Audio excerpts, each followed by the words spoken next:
claim the right to live here. And I think she's doing this in a sense to portray Trump as the crazy one, whereas it's their agenda that is crazy.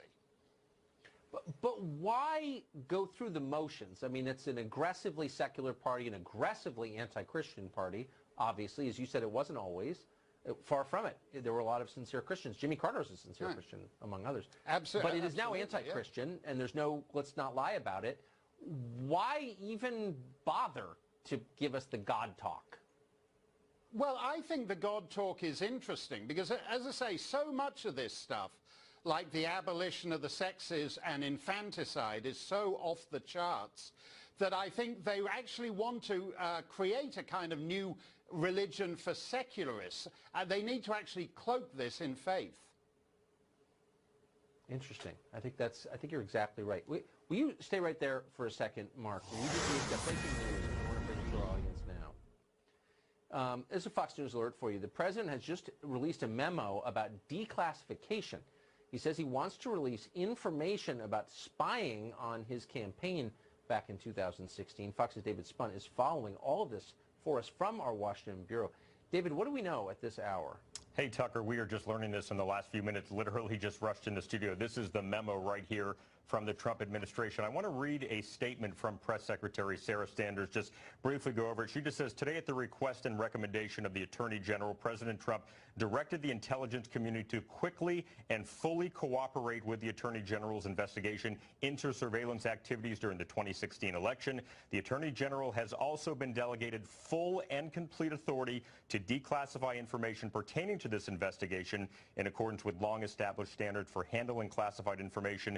This action will ensure that all Americans learn the truth about the events that occurred and the actions that were taken during the last presidential election and restore confidence in our public institutions. Again, this is a two-page memo. I'm looking at it right now. Memorandum for the Secretary of State, Secretary of Treasury, other cabinet officials, coming from President Donald Trump, a statement coming from Press Secretary Sarah Sanders declassifying that information on the intelligence-related spying into that 2016 campaign. Breaking right now, Tucker, but we'll be sure to follow it. An amazing story. I'm sure we'll be hearing very soon about how we don't have a right to see it. David Spunt, great to see you tonight. Thank you. Thank you, Tucker. I want to go back to Mark Stein, if he's still there. Mark. Yeah. Yeah, this I'm here, Tucker. could be, and we don't know what it is. We don't know what this information yet is, but this could be a genuinely significant development, I think.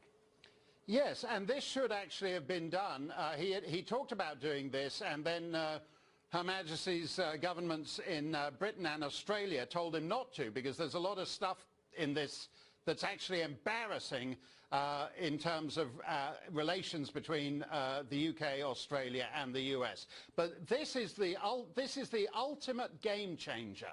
This stuff, most of it shouldn't be classified. There's far too much stuff that is classified, and the only way actually to kill this investigation without end is to get it all out there and let the American people judge for themselves. Don't let the UK and Australia talk you out of it this time, Mr. President. Very quickly, how long will it be before the press starts telling us that we have no right to want to see this and we're betraying our country and we're on Putin's team if we want to see this? They'll have started about 15 seconds ago, and they'll tell you that, you know, our friends around the world don't want this stuff out. It should be out. Exactly. Basically, we had a bureaucracy gone rogue. There is exculpatory evidence about American citizens who went to jail because the deep state went rogue on this. And the only way to get that out there is actually to release it all. This should have been done actually months ago. And it should have been done the day after the Mueller report was filed. Exactly. Mark Stein, as always, thank you. Thanks a lot, Tucker.